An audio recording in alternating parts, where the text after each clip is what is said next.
Vocês estão aí comigo? Tem um barulho meio estranho aqui, será que é o vento? Deixa eu dar uma ajeitada aqui primeiro nas.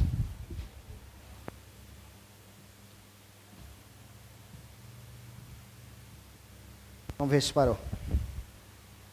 Amém? Estou bem feliz, irmãos. Vocês estão felizes hoje?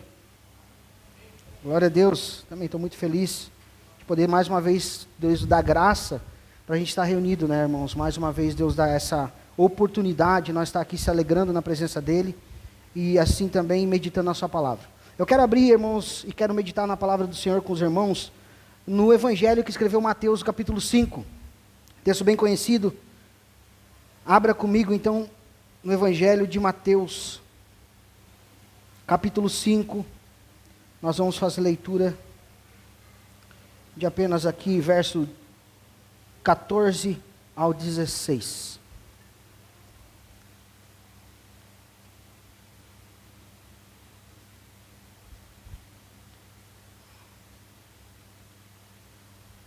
Você que tem aí na sua Bíblia, acompanhe comigo.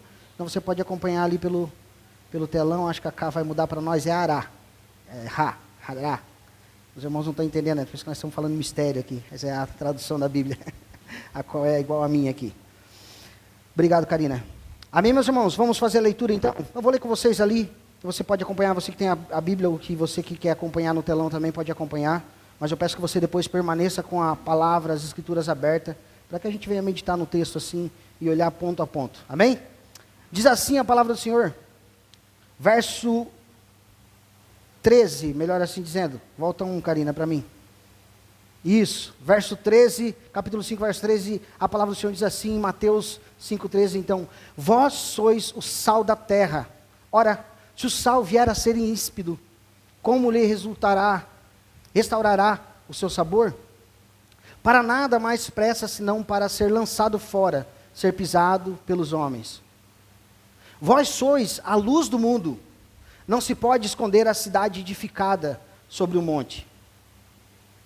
Nem se acende uma candeia para colocá-la debaixo do arqueire, mas no velador, e ela alumia a todos os que se encontram na casa. Assim brilhe também a vossa luz diante dos homens, para que vejam as vossas boas obras e glorifiquem o vosso Pai que está nos céus. Amém? Com sua cabeça vamos orar. Senhor Deus e Pai, nós te louvamos, Pai, nesse momento. Te agradecemos mais uma vez, Senhor Deus, por essa rica e maravilhosa oportunidade de poder estar aqui reunidos, Pai, a Tua presença, poder Te adorar e poder nesse momento agora meditar na Tua palavra, Pai.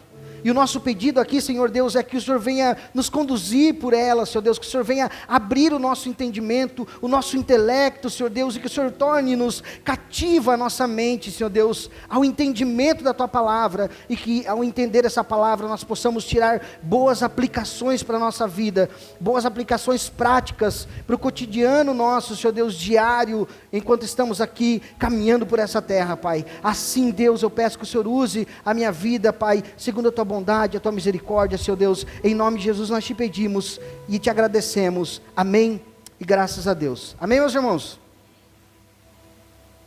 Irmãos, esse texto ao qual a gente leu, é um texto bem conhecido, de todos, creio eu assim, de todos os irmãos, um texto que a gente costuma, no começo da nossa conversão, quem sabe ler bastante, e eu quero hoje trazer aqui algumas aplicações, e o tema para essa noite, um título para esse texto essa noite é Impactando o Mundo.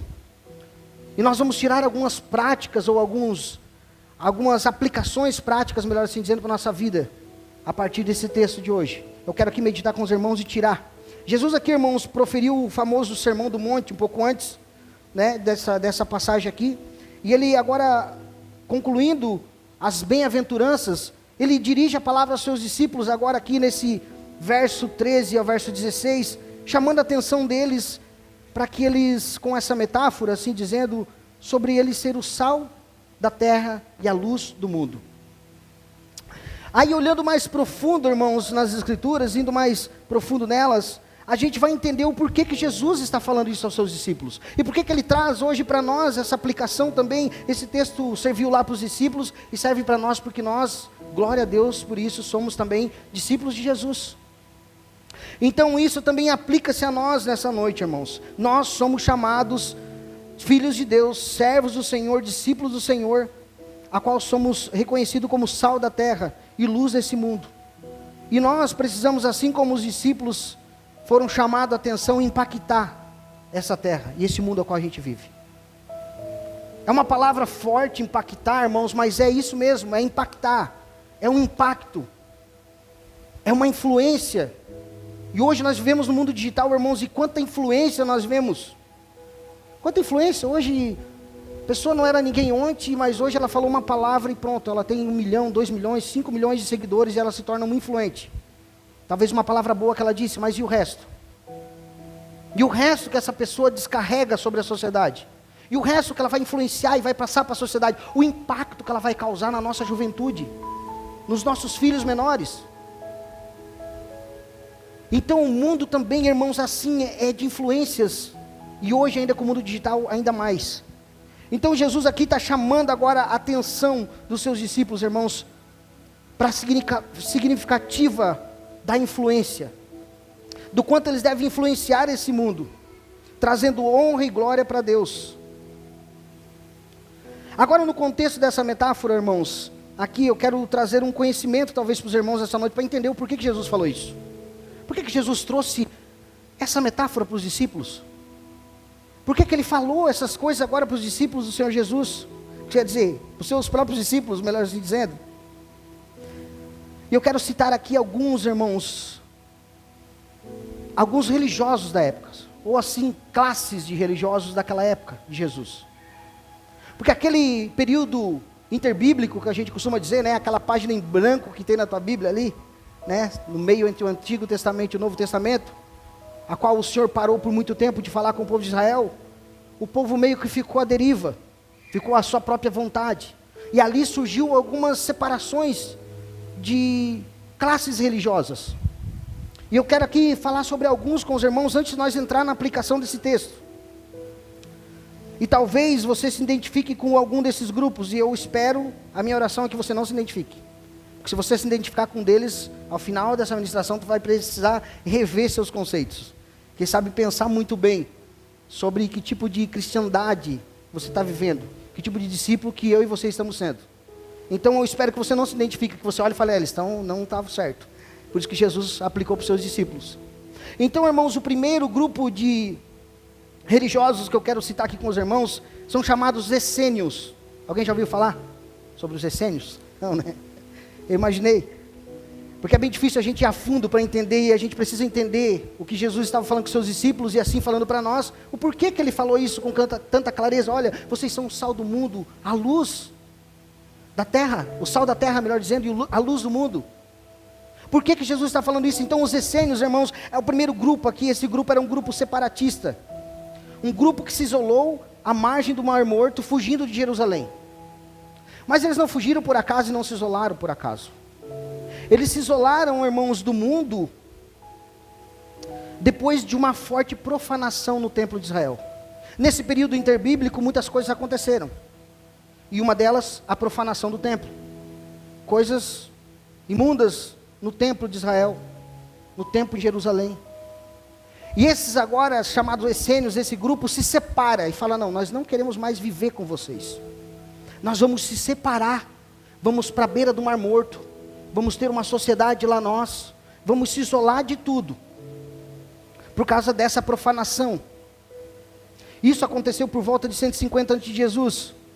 Então eles se refugiam, esse povo se refugia em cavernas, à beira do Mar Morto, e eles passam ali a viver uma religiosidade, irmãos, contemplativa, ou seja, entre eles.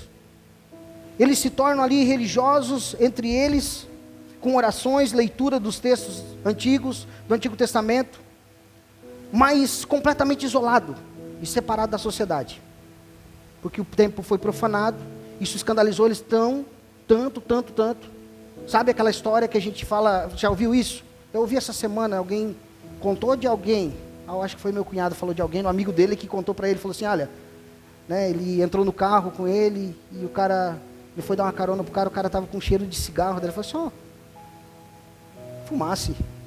Aí ele falou assim, não, cara, tanto tempo que eu estava na igreja, tanto tempo que eu estava caminhando com Cristo, tu acredita que essa semana eu me decepcionei com o homem, e voltei a fumar? depois de tanto tempo. Essênio. Quer dizer, eu olhei, eles profanaram, vi alguém fazer algo errado, aí a desculpa, o que eu faço? Vou retroceder. Ou vou me separar. Os essênios não retrocederam, mas se separaram, falando, não, esses caras são muito impuros, eu não quero mais andar com eles. Eles erraram e eu não vou estar mais com eles. Então os essênios, irmãos, se separam agora e vão para a beira do Mar Morto, viver em cavernas. E eles fazem o que é certo, sim, porque eles estão ali lendo, orando, meditando na palavra do Senhor, mas isolados da sociedade. Não havia nenhum interesse em ter contato com a sociedade. Eles não queriam mais ter contato com ninguém do povo de Jerusalém ou qualquer outro tipo de povo. E eles se autodeclaravam, irmãos, como uma espécie de semente pura da fé. Sabe aquele que é tão santo que não se mistura com ninguém? Aquele que é tão santo que diz, não, lá eu não posso pisar, porque eu sou muito santo, não vão me contaminar. Ou seja, ele não tem capacidade de influenciar. Ele fala, não posso ir naquele lugar porque eu não vou influenciar, vou ser influenciado. Opa, então é melhor falar assim, não, eu não estou bem preparado, bem maduro espiritualmente, por isso não vou nesse lugar. Amém? Isso pode acontecer, meus irmãos. Mas a desculpa nossa não pode ser, não vou lá porque eu sou muito santo. Não vou me misturar lá com meus parentes, não vou estar com a minha família porque eu sou muito santo. Não, se você acha que tem possibilidade, vai e seja sal, vai e seja luz. Agora os essênios não, eles falam, não, nós não vamos se misturar com mais ninguém. Por causa de uma profanação desse povo lá no templo, nós vamos se isolar. E nós sim vamos preservar a espécie pura da fé. É como se nós, como igreja hoje, falasse assim, irmãos, é só nós. É nós. Como diz aqui, é nós, mano. É nós aqui e mais ninguém. Ah, mas pastor, nós precisamos anunciar o evangelho para o Treviso. Não. Vamos preservar nossa fé. Vamos ficar aqui entre nós. Era isso que o povo essênio fez. Ele se separou da sociedade. Ele entendeu, não, vamos proteger a nossa fé. Nós somos a semente pura de Abraão e vamos ficar isolados e não vamos influenciar mais. E nem impactar. Nosso negócio é pegar a distância desse povo. Vamos ficar longe. Então o povo essênio faz isso, irmãos, eles pegam uma distância. E eles falam que eles são a essência verdadeira da religião. Eles eram tão crentes, irmãos, que eles não podiam se misturar com ninguém. E eu espero que você não se identificou assim nessa noite. A minha oração, como eu falei, é que você não tenha se identificado com os essênios. Se você se identificou, ainda dá tempo de nós se arrepender. Agora o segundo grupo, irmãos, a qual crescia nesse tempo e existia nesse tempo eram os fariseus. E esse a gente sempre fala nas pregações, você já conhece. Os fariseus são mais conhecidos nossos, né? Jesus de vez em quando dava uma cajadadinha neles. Então os fariseus, irmãos, eram outro grupo. E esse grupo surgiu especialmente neste período chamado interbíblico, como eu falei também. E eles se autodenominavam superiores. Talvez você já conheceu alguém que é crente assim, se acha superior ao outro. Eles eram muito santos. Eles eram muito perfeitos. Por obedecer e respeitar as leis, eles se achavam superiores a todos. Então esse povo agora chamado fariseu, irmãos, eles acreditavam rigorosamente que ao obedecer os preceitos da lei, eles eram separados da sociedade. Eles não precisavam influenciar e muito menos andar junto. Eles não precisavam estar junto. Eles se achavam melhores. Então, irmãos, eles se separaram da sociedade, mas eles usufruíam da sociedade também. Eles usavam da sociedade, mas apenas para subjugá-las. Para falar, já ouvi alguém falar assim, esses drogados, já ouvi. Irmãos, eu fiz muito tempo obra na Casa de Recuperação e muitas vezes eu ouvi isso. Falava assim, não, a gente faz uma obra na Casa de Recuperação, esses drogados aí não adianta. Crente, irmãos, crente. Esses drogados, isso aí não adianta mais, isso aí não...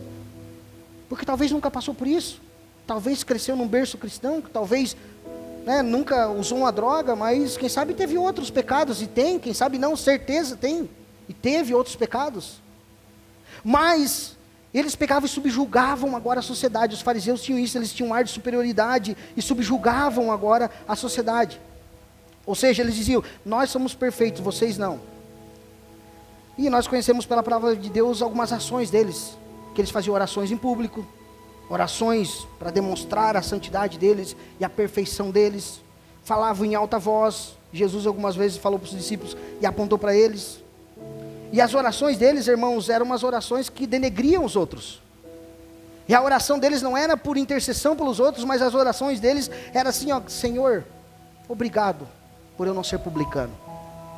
Senhor, obrigado por eu não ser um cão como eles. Senhor, obrigado por eu não ser como os gentios. Essa era a oração dos fariseus. Essa era a oração que eles faziam. Então eles prejulgavam os outros e prejulgavam irmãos em alta voz. Não era nem nos bastidores, era escancarado. Eles julgavam então ser melhores que todos, irmãos, e mais próximos de Deus, mais crente. Você conhece alguém que é assim, quem sabe? Que fala assim: não, eu sou mais crente que todo mundo, sou mais santo que todo mundo, eu sou mais perfeito que todo mundo, eu conheço mais que todo mundo, eu sou mais que mais que mais. Cuidado, irmãos, para nós não cair nesse farisaísmo também.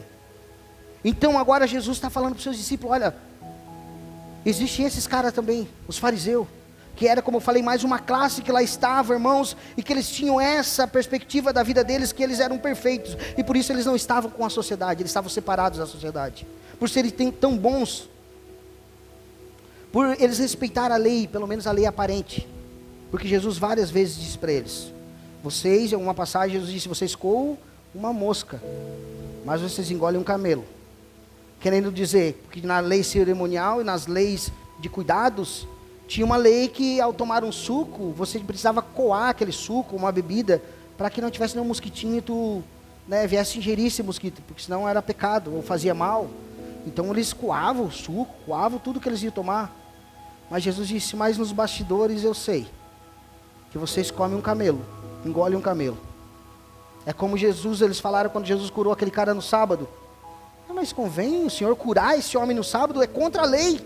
Jesus: olha, vai dizer que se cair o boizinho de vocês na vala hoje, vocês não vão lá tirar ou vocês deixam morrer lá? Quer dizer, é fácil falar, mas na prática era diferente, irmãos. Jesus chega a chamar eles de sepulcro caiado. E todos aqui sabem o que é um sepulcro caiado. Caiado é de cal, vem de cal, de pintura branca. Ou seja, um sepulcro bem bonito por fora, mas por dentro, a gente sabe o que tem dentro de um sepulcro: um cadáver, algo podre, algo fétido. E era isso que Jesus estava falando para eles agora, para os discípulos: olha, vocês são sal da terra e luz do mundo. Para tirar eles, descolar e falar assim: eu não quero que vocês sejam igual aos fariseus. Preste atenção. Agora tinha outra classe, irmãos, os saduceus. Os saduceus, eles eram formados basicamente por sacerdotes. E daí isso que chama mais atenção para nós que somos pastores e para a liderança. Para quem faz parte do louvor, para quem está mais envolvido na parte de liderança. E a preocupação dos saduceus agora, irmãos, eles basicamente sendo a maioria deles sacerdotes, a função dos saduceus era guardar a cerimônia e os ritos do templo, proteger o templo e os ritos de culto. Ou seja, a preocupação deles era interna. Eles estavam sempre preocupados com aqui dentro, o negócio é aqui. Ah, mas lá fora tem alguém passando fome. Ah, mas lá fora tem alguém em necessidade. Lá fora estão as almas que precisam ser salvas. Não, o negócio é nosso culto aqui. Está dando certo aqui? Tá, deixa lá fora que se vire, lá fora que lute. Se separavam da sociedade também. Deixavam de fazer a influência, o id do Senhor Jesus. Então eles eram os guardiões cerimoniais, religiosos, né, meus irmãos? E eles não tinham nenhuma outra motivação e preocupação no coração deles. A preocupação deles era essa. Eles não se preocupavam com quem ia entrar no templo, ou ia fazer sacrifício, para que ia fazer o sacrifício. O que se passava na cabeça de quem estava entrando, de quem estava saindo. O negócio deles era que tudo acontecesse conforme estava dito que era para ser, ia acontecer. Era seguir o itinerário. Então esse povo agora, irmãos, eles tinham muita preocupação. E essa preocupação, claro que afetava os de fora também. O exemplo para nós, irmãos, é a samaritana. A samaritana, quando ela se encontra com Jesus, uma das coisas que ela pergunta para ele é: aonde nós deveremos prestar culto? Culto ao Senhor? Culto a Deus? Aonde? Será que é no Monte Jerusalém ou no Monte Gerezim? Aqui na nossa região, onde que o nosso povo samaritano fez um templo. Onde que nós devemos adorar? Olha, essa preocupação chegava até as pessoas também. Pessoas comuns, como a samaritana. Jesus disse: não.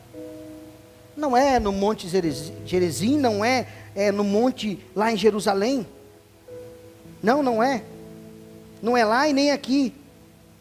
Ele responde firmemente para aquela mulher: porque o Pai está em busca dos verdadeiros adoradores, que o adorem em espírito e em verdade. Ou seja, em qualquer lugar. Em qualquer lugar o Senhor estava falando para eles. Mas eles se importavam com o lugar, irmãos. Eles se importavam com os ritos. Eles se importavam com tudo isso, com o templo, com as coisas do templo, orar no templo, adorar no templo, pregar no templo. E não, irmãos, nós somos chamados, irmãos, para orar em qualquer lugar, para adorar a Deus a qualquer lugar, para meditar e pregar a palavra de Deus em qualquer lugar. Mas eles não, eles estavam preocupados aqui, com o templo, com o culto em si. E não, irmãos, é claro que eu não quero dizer, irmãos, que nós vamos acabar com o culto. O pastor falou que agora não vamos mais fazer culto. Não, irmãos, o culto que nós estamos fazendo hoje, essa reunião aqui, irmãos, é o ápice da nossa fé. É o ápice da nossa fé como cristão. É o nosso momento alto de devoção, a qual nós se reunimos para adorar ao Senhor, glorificar a Ele, orar e pedir direção e ouvir a sua palavra. Porque hoje talvez você esteja olhando para ele e falando: não, o pastor Paulo está trazendo essa palavra. Eu sim estou trazendo, mas o Espírito Santo que direcionou, e é Ele que está te direcionando, é a própria voz de Deus que está falando contigo agora. E é assim que nós precisamos crer. Mas eles não, irmãos, não é que eles não queriam acabar com o culto, eles queriam que fosse concentrado tudo dentro. Todos os ritos precisavam ser dentro. Agora, irmãos, tinha um quarto e último aqui, que depois nós vamos entrar aqui no texto: os zelotes. Zelotes, que significa, em grego a palavra significa ciúmes. Então já imagina aí o que eram os zelotes. Era um grupo também de religiosos, meus irmãos, mas que a preocupação deles era política. A preocupação dos zelotes, irmãos, era mais, não tinha a ver com culto, não tinha a ver tanto com a parte da pregação, ou de se separar do povo que era errado. Não era como os fariseus que diziam: nós somos perfeitos. Eles não falavam nada disso. Só que o que eles queriam era se libertar de Roma. E eles chamavam a atenção de todo o povo, falavam: não, vamos se revoltar, vamos montar um exército, pegar nas espadas e vamos derrubar o governo de Roma. Que nós vamos colocar um governo aqui teocêntrico, centrado em Deus, novamente como no passado. Nós vamos fazer isso. Então esse povo, o zelote, chamado zelote, então esse povo religioso, separado agora também, irmãos, diferente dos outros grupos, o que eles tinham vontade era de impor à força um governo, e tirar o governo de Roma. Os zelotes assim, então, irmãos, como os saduceus, também estavam separados da sociedade. Eles se separaram também, porque eles não tinham nenhuma preocupação de bem comum com a sociedade. Eles se preocupavam mesmo era de destituir o governo que estava sobre eles naquele momento, que era o governo de Roma. Isso que eles se preocupavam naquele momento. Então agora, irmãos, Jesus aqui fala isso tudo, irmãos, e eu fiz toda essa introdutória para que você entenda o porquê que Jesus falou com os discípulos que eles são o sal da terra e a luz do mundo. Porque primeiramente que Jesus falava para eles assim: eu não quero que vocês sejam como esses que vocês estão vendo. Isso tudo é errado. Esqueçam os saduceus, esqueçam os fariseus, esqueçam os zelotes, esqueçam os essênios. O que eu quero que vocês sejam é sal nessa terra. Eu quero que vocês tragam algo diferente para essa terra, que vocês influenciem o mundo.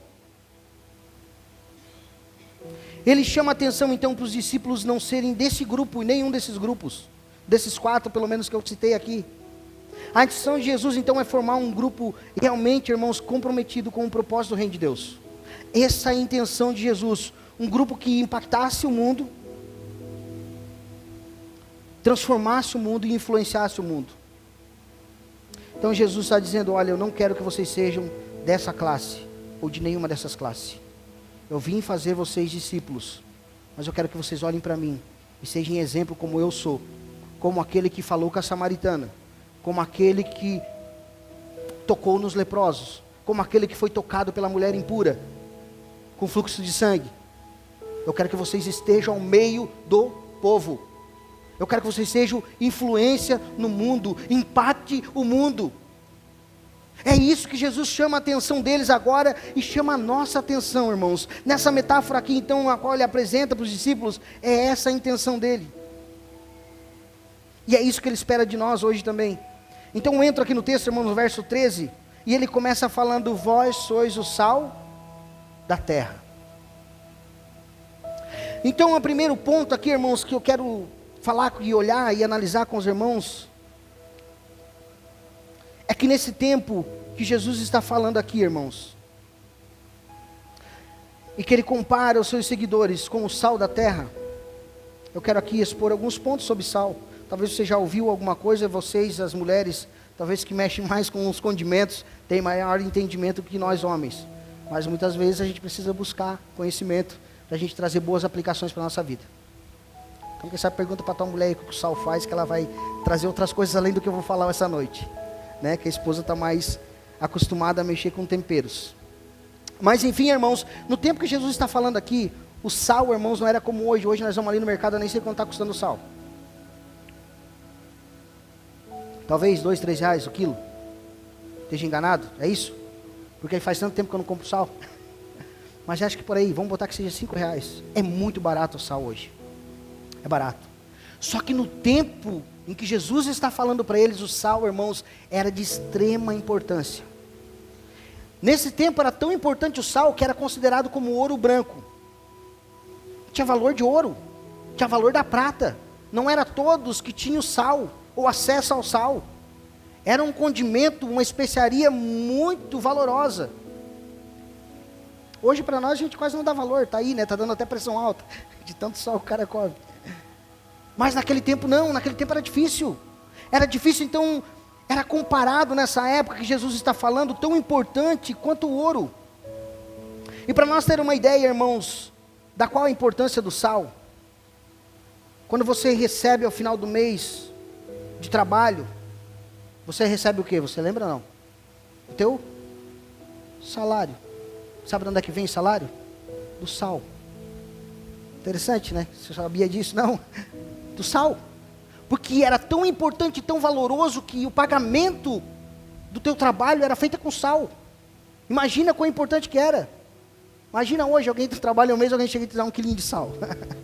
Fala aí, está aqui teu mês, está pago, leva aí. Hoje não, né, irmãos, mas naquele tempo quanto que valia 1 quilo de sal? Então Jesus está mostrando para os seus discípulos a sua real importância. Fala, olha, vocês têm importância no reino, vocês têm importância nessa terra, vocês são de alto valor no reino de Deus. É chegado o reino e vocês são de alta importância para influenciar a sociedade, para impactar esse mundo.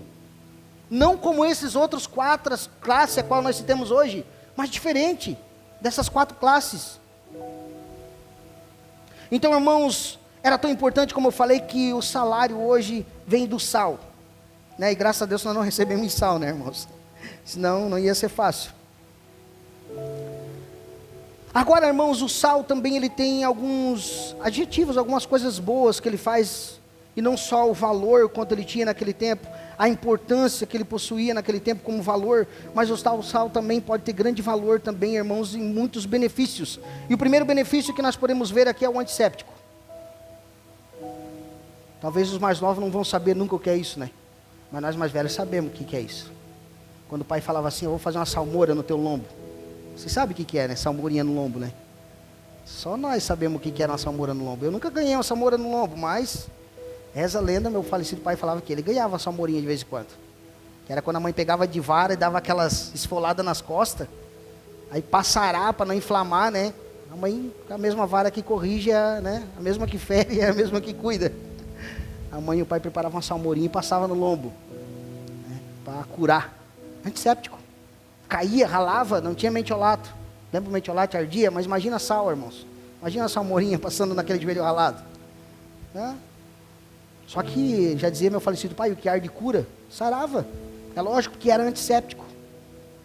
Então agora o valor, irmãos, do sal aqui para nós entender um pouco agora aqui. O sal, irmãos, quando se machucava, era usado como antisséptico. Ele trazia limpeza, ele limpava as impurezas, matava as bactérias, e logo sarava o machucado, a ferida. No outro dia já estava criando aquela casquinha. Agora para nós aqui tão longe, eu, quem sabe, tenho 40 anos, também já usei. Quando está com dor de garganta, fazer aquela aguinha morna com um salzinho dentro e dar aquele gargarejo. Está com a gargantinha ruim, pode fazer, irmãos, é antisséptico. Né? Antigamente falava, isso é coisa dos antigos. Não, hoje a gente sabe que porque o sal tem um potencial de anti-inflamatório, antisséptico, limpa as bactérias, a inflamação da tua garganta vai embora, mata, esteriliza. Então, irmãos, o primeiro ponto é esse, que o sal, irmãos, é um antisséptico poderoso, irmãos. Então, nesse primeiro ponto agora, o que Jesus mostra para nós é que o sal, ele é valoroso, por mais que para a nossa sociedade hoje não, para o nosso tempo de hoje não. Mas Jesus aqui faz uma comparação de nós como seus discípulos sendo sal. Sendo sal, ou seja, o sal que cura, o sal que limpa. Então o que Ele espera de nós como discípulos, irmãos, é que nós levemos cura. Levamos limpeza, pureza. É isso que Jesus espera que nós passe para a sociedade lá fora. Ele não fala, não quero que vocês agora sejam de sal, né? Já ouviu essa frase, sal no saleiro, né? Não é para ficar na saleirinha, é para temperar mesmo, é para ser usado, e usado nas mãos do Senhor, impactando a sociedade, influenciando a sociedade. Ou seja, irmãos, nós como sal da terra levamos limpeza, nós levamos, purificamos, influenciamos. E o segundo ponto aqui, irmãos, o sal também preserva. Né, os mais antigos também vão lembrar disso. Né, o sal, antigamente não existia refrigeração. Então, eu já peguei a era da geladeira, glória a Deus. Né? Mas dizem que antes de mim o negócio era pior. Né? Já dizia o falecido pai, para salgar para segurar uma carne, principalmente um peixe, ou uma carne, seja qual ela for, era colocado no sal. E muito sal, né? A gente conhece como charque. Né? Eu lembro como charque, o falecido pai falava. Que era uma carne cheia de sal, esfregada a sal e deixada para secar. E ela não estragava, não pegava bactéria, ela preservava aquela carne ali. De que fazer, ela cortava um pedaço, cozinhava, a carne era top, era boa. Então o sal, irmãos, ele tem esse sentido de preservar. Preserva os alimentos. E no Antigo Testamento, irmãos, até mesmo nos cerimoniais do templo, os sacerdotes eram indicados a temperar, colocar sal sobre as ofertas. Por quê? Porque preservava de ataque de insetos. E os próprios sacerdotes, os levitas ali que cuidavam do templo, usufruíam dessa alimentação. Porque a carne era preservada. Depois do sacrifício, eles faziam um grande churrasco. Então, irmãos, o Senhor chama a nossa atenção como discípulos aqui agora para preservar. Mas o que os discípulos preservavam agora como sal da terra? Como nós, discípulos de Jesus, nós somos chamados, irmãos, sendo os discípulos de Jesus, chamados a preservar. A preservar, a retardar a corrupção e a queda do mundo. Talvez nós não entendemos a importância que é, irmãos, a igreja de Cristo Jesus nessa terra. Talvez você não entenda a importância que é você ser um discípulo de Jesus. Talvez a tua ficha não caiu. Talvez a nossa ficha, a nossa realidade não caiu ainda. Não entendemos o quão importante é a nossa vida nessa terra. O quão é importante você estar lá no meio da sociedade. O quão é importante você, ainda que seja um crente dentro da tua família. O quão importante é para nós ser sal dessa terra. Sendo discípulo de Jesus. Preservando, irmãos, trazendo preservação. A igreja do Senhor Jesus Cristo, então, irmãos, é o sal que preserva. Preserva os princípios do reino de Deus nesse mundo caído, corrompido pelo pecado. Não como os essênios. Lembra que os essênios também preservavam, né? Só que eles se isolaram. Foram lá para as cavernas. Não é para você se isolar. Nós preservamos os princípios de Deus, mas nós influenciamos lá fora. Nós não preservamos para ficar, como é que se diz aquele conserva, não é para ficar num pote de conserva, não. Então, irmãos, nós temos esse potencial como discípulos de Jesus, como igreja do Senhor Jesus, de preservar, ser o sal dessa terra, o sal que preserva, mas não como os essênios, mas que influencia no mundo. Então muitas coisas, irmãos, são preservadas por causa do sal, certo? Muitas coisas, inclusive que eu acabei de citar agora, que eu não tinha lembrado, mas uma conserva. A conserva está dentro da água, bota um pepino dentro da água e deixa lá para te ver se não apodrece. Agora coloca sal, ele fica lá. Coloca um ovinho cozido e deixa dentro da água para te ver, 3 dias. Tu não abre mais o vidro, porque se tu abrir tu morre. Mas bota sal, conserva. Conserva e fica bom. Agora então, irmãos, o princípio aqui que nós estamos vendo que Jesus está mostrando para os seus discípulos, para nós também nessa noite, que nós temos esse potencial de preservação neste mundo. Então muitas coisas, irmãos, estão preservadas por causa do sal da terra, por causa da igreja, por causa de nós como discípulos de Jesus, que ainda está aqui nesse mundo. A igreja ainda está aqui nesse mundo. Então muitas coisas são preservadas. Você quer saber um exemplo de preservação? Em Gênesis capítulo 18, passagem bem conhecida, Abraão tem um encontro com o Senhor, e o Senhor fala que veio trazer justiça sobre Sodoma e Gomorra. Mas lá em Sodoma está o seu sobrinho Ló, sobrinho de Abraão, e ele começa ali uma grande intercessão com o Senhor. Ele fala: Senhor, mas se lá em Sodoma tivesse 50 justos, o Senhor acha justo queimar o ímpio junto com os justos? O injusto com o injusto? O Senhor fala: não. Se tivesse 50 justos naquela cidade, eu preservo ela. Aí Abraão fala assim: eu sei que eu sou cinza e pó, mas Senhor, que eu ouse falar mais uma vez com o Senhor. E se tiver só 40? Aí o Senhor fala: eu vou preservar. Se tiver 40 eu vou. Ele fala: Senhor, deixa eu pedir mais uma coisa. Foi diminuindo. E se tiver 35 justo dentro daquela cidade? O Senhor fala: eu preservo. Aí Abraão fala: ai, será que tem? Se não, então não tem, porque ele não falou que vai preservar. Aí Abraão então intercede mais um pouco. Olha só, irmãos, o sal da terra. Se tivesse sal lá dentro, preservado. O que o Senhor fala? Abraão fala: não, Senhor, então se tiver 10 justos lá dentro. O Senhor fala: por causa dos 10 justos, eu preservarei este lugar. O que eu quero dizer com isso, meus irmãos? Muitas coisas estão sendo preservadas na tua casa, por causa que você é sal, por causa que você é sal da terra. Muitas coisas são preservadas ainda na tua vida, porque tem alguém, quem sabe, que orou por você, e que orou e pediu para o Senhor, e você foi preservado até hoje. Então, irmãos, aqui nós temos a visão clara do que o sal, irmãos, ele preserva. E muitos lugares hoje, irmãos, estão de pé por causa que você é sal da terra e está lá. Você está lá naquele trabalho, e aquele trabalho está perseverando. Aquela empresa, quem sabe, já era para fechar, mas está lá aberta ainda, porque você é sal da terra. Tem um sal lá dentro.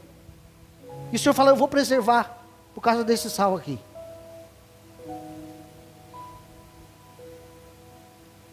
Muitas casas, irmãos, estão sendo guardadas. Muitas famílias ainda existem como família, porque há um justo lá que clama e preserva aquele lugar. Agora um terceiro ponto, irmãos. Então o sal não só preserva, mas ele tempera. E olha que interessante, irmãos, a parte do tempero do sal. Vimos agora que o Senhor, onde Ele nos coloca, Ele preserva. Ainda que uma cidade, irmãos, ainda que uma cidade é preservada por causa de uma igreja, por causa do sal que está ali temperando essa cidade. Agora então, uma outra importância do sal: o sal também traz tempero. O sal dá sabor. E agora, irmãos, quer ver uma coisa ruim? Depois de você acostumar, quem sabe uma criança não sente isso, mas depois que ela conhece, faz um arrozinho, uma sopinha para o teu filhinho pequenininho ali e dá sem sal. Beleza, vai comer. Agora um dia tu se engana, quem sabe, ou bota um salzinho, né? Vou botar só uma pitadinha. Tá, depois vai dar sem sal de novo. Não tem mais gosto, perde o sabor. O sal, irmãos, ele aguça o sabor das comidas, dos alimentos. O sal, ele melhora o sabor de muitas coisas. A comida sem sal, então, é totalmente desagradável. A gente costuma falar insonsa, né? Comida insonsa não dá. Insonsa não dá, não desce. Não é bom para o teu paladar. Então, irmãos, quando nós passamos a ser presente na sociedade como sal da terra, a vida tem mais sabor. A vida tem mais sabor, irmãos, porque muitos estão olhando para a tua vida. Muitos olham para mim e para você e falam, olha,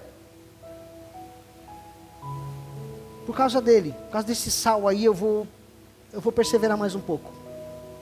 Quantos irmãos que estão olhando e a gente não sabe, um dia saberemos, um dia o Senhor nos mostrará. Quantos que olham para mim, para você, ainda falam assim, por causa da perseverança desse ou dessa, eu vou lutar mais um pouco, eu vou buscar mais um pouco, porque para mim já tinha acabado tudo aqui. Minha vida não tem mais graça, não tem mais sabor. Já ouviu isso de alguém?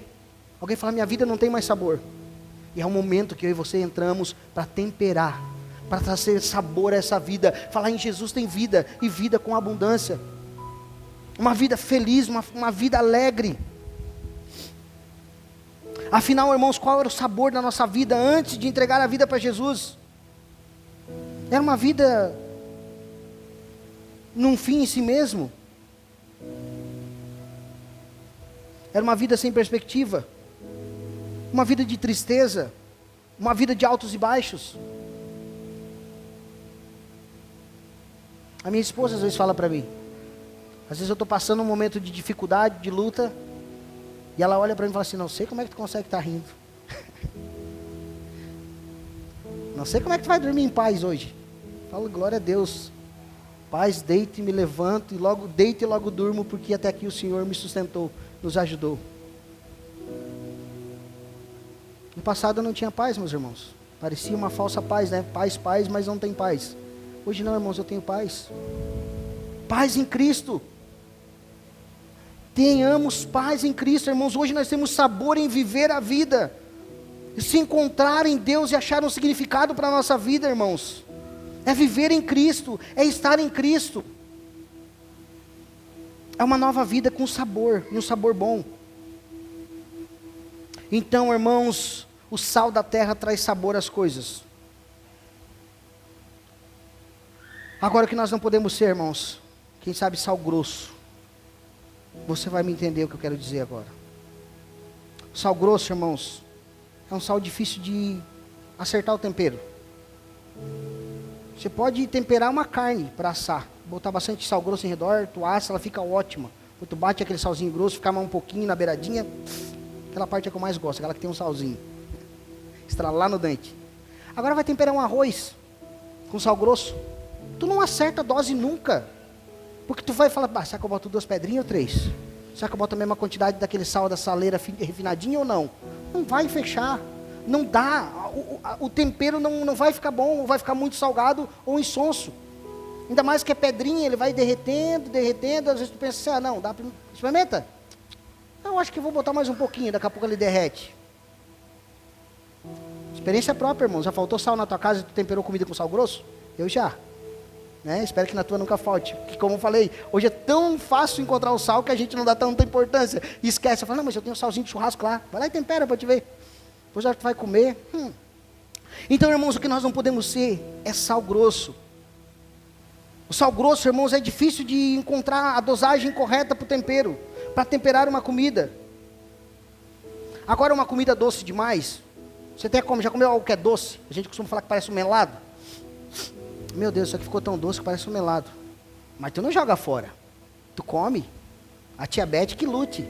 Como é que é o nome do outro negócio lá que sobe? Esqueci o nome agora. A insulina. Insulina que, o pâncreas que lute para bater isso aí, para baixar essa insulina, sei lá, se sobe ou baixa ou desce. Mas enfim, a gente come, a gente dá um jeito, toma um balde de água depois. Agora, irmãos, já experimentou comer uma comida com muito sal?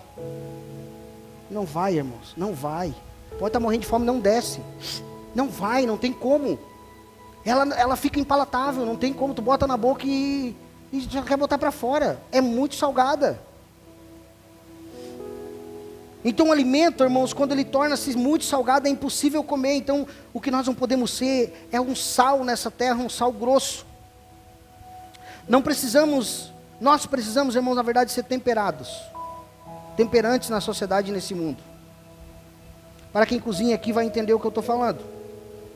Para cada alimento, irmãos, você bota um pouquinho de sal. Alguns alimentos pegam mais sal, outros alimentos pegam menos sal. Exemplo, vai temperar uma carninha de porco. Bota o mesmo tanto que tu botou em outra carne de frango lá, por exemplo. Carne de porco, tu bota uma pitada de sal, ela fica salgada. Então não tem uma receita pronta, irmãos, agora para nós botar e salgar. Então nós precisamos temperar as coisas. E nós precisamos no mundo ser sal da terra, mas não ser sal grosso. E ser também temperantes, então, irmãos, ao agir com as pessoas lá fora. Para cada alimento, irmãos, para cada preparo, tem uma quantidade correta de sal. Não existe ainda uma fórmula. Não dá para você fazer. As mulheres cozinham, sabe? Nós também, homens, algumas vezes cozinhamos também, porque o homem não está livre de cozinhar e deve cozinhar. Deve aprender a se virar. Porque às vezes a esposa pode precisar de uma ajuda, né? E a gente pode precisar fazer, já a pessoa não saber cozinhar um arroz. Mas enfim, irmãos, a mesma dosagem que tu bota no arroz, tu não bota no feijão. Não bota. Fala assim, bota uma colherzinha de sal lá no feijão, tá? Tá. Bota uma colherzinha de sal no arroz também. Vai comer para te ver. Não dá, é diferente, os alimentos são diferentes, não tem uma receita pronta para nós. Então como nós vamos ser sal na terra e temperar essa terra lá fora, irmãos? Ser influente, impactar esse mundo sem ser sal grosso, sem salgar demais. Sabe como? Como que a cozinheira faz o alimento? Como que ela faz? Ela experimenta. Então você vai conversar com alguém, vai evangelizar alguém, vai servir lá no mundo. Não chega e já bota uma colher de sal. Fala, não, o problema teu é isso aqui, toma sal, seu louco. Não vira saleira. Não faz igual nós fazíamos com os amigos quando a gente era mais jovem. Ia comer batata, né? Na salada a gente abria o negocinho do sal, botava do lado. O cara ia virar o sal para botar na batata, caiu o saleiro inteiro. Não pode fazer isso aí, tá? Jesus não gosta. Mas enfim, não pode fazer isso, irmãos. É errado. O alimento se perde. Você perde aquele irmão que você ia influenciar, que você ia ganhar para Jesus, você não vai ganhar. Porque tu salgou demais. Então seja temperante, seja aos poucos. Vai botando uma pitadinha de sal. Alguns tu pode botar mais, alguns tu pode botar menos. Mas alguns, quem sabe é só uma pitadinha de sal já... Olha, quem sabe tem uma ferida aberta, já arde, fala, ei, sai daqui. Aí você vai experimentando, vai temperando. É isso que Jesus espera de nós como seus discípulos. Que impacte o mundo, mas sendo temperantes. Aos pouquinhos, experimentando se está bom, se está bem temperado, se não está sendo muito salgado. Vai de leve, vai devagar.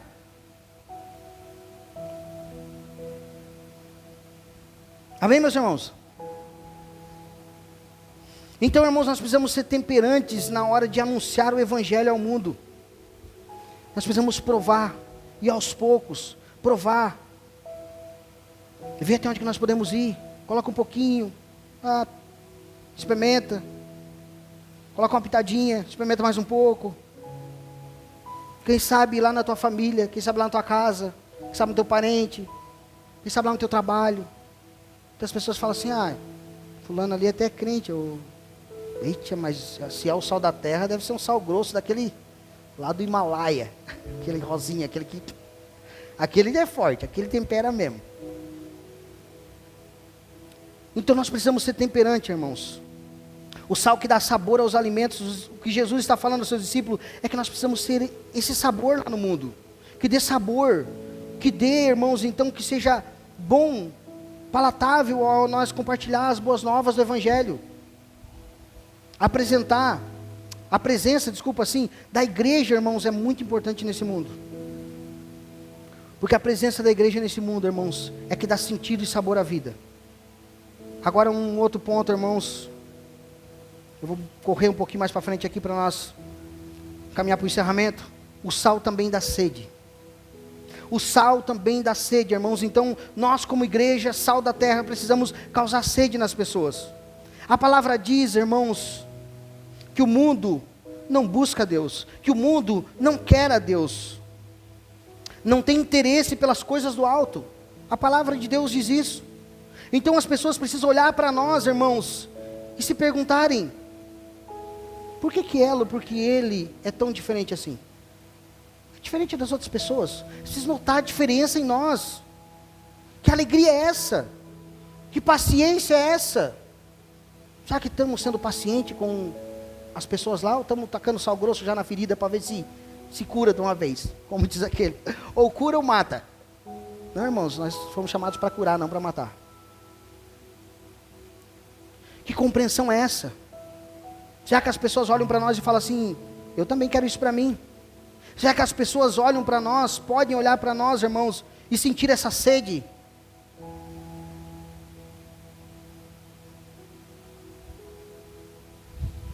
Agora, meus irmãos, porém, se os discípulos não estiverem vivendo de acordo com os ensinamentos de Jesus Cristo, no verso 13 ainda, no final, na parte B do verso 13, a palavra diz que eles se tornarão sem sabor, e não cumprirão o propósito de impactar o mundo. Então nós não podemos ser um sal grosso, não podemos passar além do limite do tempero, porque senão nós vamos perder toda a influência. Nós não podemos também ser um sal sem sabor. Um sal sem sabor, irmãos, é aquele sal que se contaminou. É aquele sal que ficou lá na saleira faz muito tempo já, não movimenta, e ele empedrou, ele está ruim.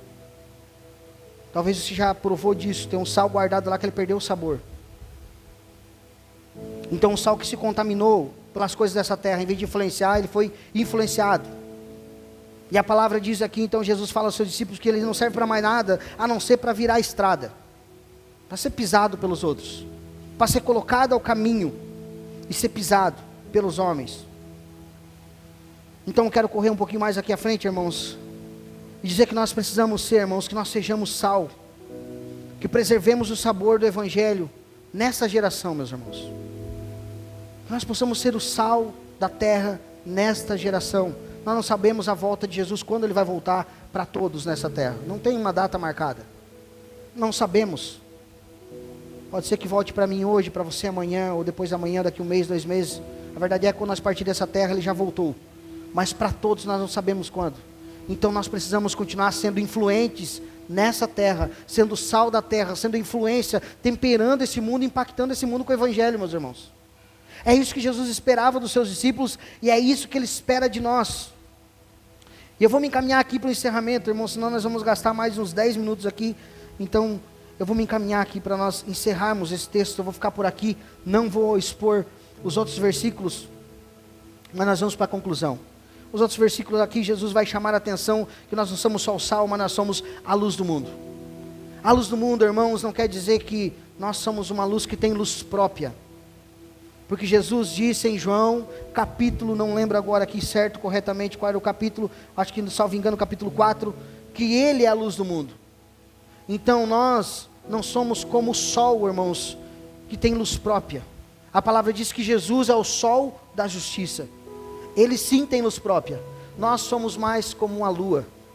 A lua não tem luz própria. A lua apenas reflete a luz do sol. E nós, irmãos, precisamos refletir a luz de Jesus neste mundo. Nós somos a luz do mundo e precisamos ser o reflexo de Jesus para a sociedade. Para esse mundo, irmãos, caído. Esse mundo que vai de mal a pior. Esse mundo que por causa de mim e de você, às vezes, eles puxam o freio de mão. Muitas vezes ia ser pior. Mas por você estar lá inserido nessa sociedade, por você estar inserido naquela empresa, por você estar inserido naquela família, muitas vezes o freio de mão é puxado. Você fala, não, nem vamos tocar nesse assunto porque aqui está por respeito. Não, vamos falar esse tipo de coisa. Então segura, ainda é preservado. Agora a luz do mundo, irmãos, nós sendo a luz do mundo, essa luz que reflete o Senhor Jesus, essa luz que brilha, irmãos, é uma luz que leva a Jesus também. E a ilustração mais fácil para nós concluir nessa noite aqui, é como uma pista de aeroporto. Eu nunca voei, mas eu vejo muito nos filmes, os caras vão descer numa pista de aeroporto à noite, e ao lado da pista de aeroporto tem várias luzes, indicando o caminho, de como esse avião deve seguir aquela trilha, para que nada de mal aconteça. E para que tudo termine bem. Aquele pouso seja bom. Assim nós somos luz que demonstramos o caminho até Jesus. No mundo de trevas, irmãos, no mundo que jaz no maligno, no mundo de escuridão, eu e você somos luz que devemos apontar para Jesus, direcionando as pessoas a caminhar com Jesus. E tudo isso no verso 16 diz, para a glória do Senhor. Então, irmãos, que nós brilhemos como luz em um mundo de trevas, apontando para o amor e a verdade de Jesus Cristo. Amém, meus irmãos? E a minha oração, irmãos, é que nós não se esconda, não seja luz escondida, porque ali a palavra diz que nós devemos iluminar, nós devemos aparecer, então que nós não sejamos agentes secretos do reino de Deus, né? Tem os reinos, tem como é que é o nome? Os países, né? Que tem agente secreto, né? Eles têm agente secreto inserido em cada lugar, né? Eles, vou mandar um agente secreto lá no Brasil, dar uma avisada lá, ver como é que tá as coisas, né? Os Estados Unidos tem um agente secreto lá na Rússia, não tem um agente secreto não sei aonde, não, irmãos, o reino de Deus não. O reino de Deus não pode ter agente secreto. Se Ele te enviou para algum lugar, irmãos, se Ele te colocou aqui, se Ele te colocar numa sociedade ali fora, te colocou já, se Ele te colocou naquela família, se Ele te colocou naquele trabalho, não seja agente secreto. Não é, você não é, não existe agente secreto no reino de Deus. Amém, meus irmãos? No reino de Deus, você é aquele que representa um país em outro país. Como é que é o nome? Embaixador de Cristo. Isso que nós somos, embaixadores de Cristo. Um agente secreto nunca. Sim, embaixadores do Senhor Jesus. Amém? Se coloque de pé, eu quero orar com você nessa noite.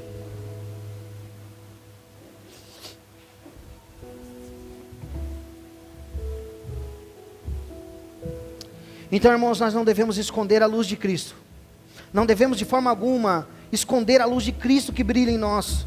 O que nós devemos fazer é pedir que o Senhor brilhe intensamente através de nós, para impactar o mundo ao nosso redor, as pessoas ao nosso redor, irmãos. Assim nós vamos cumprir a vontade de Deus e não vamos perder o sabor. Que as nossas boas obras, irmãos, glorifiquem a Deus e inspire outras pessoas a buscar Ele em suas vidas. Amém? Vamos orar? Senhor Deus, nós te pedimos, Senhor Deus, ao olhar para a Tua palavra, ao se dedicar assim e meditar nela, Senhor Deus. Vimos aqui, Senhor Deus,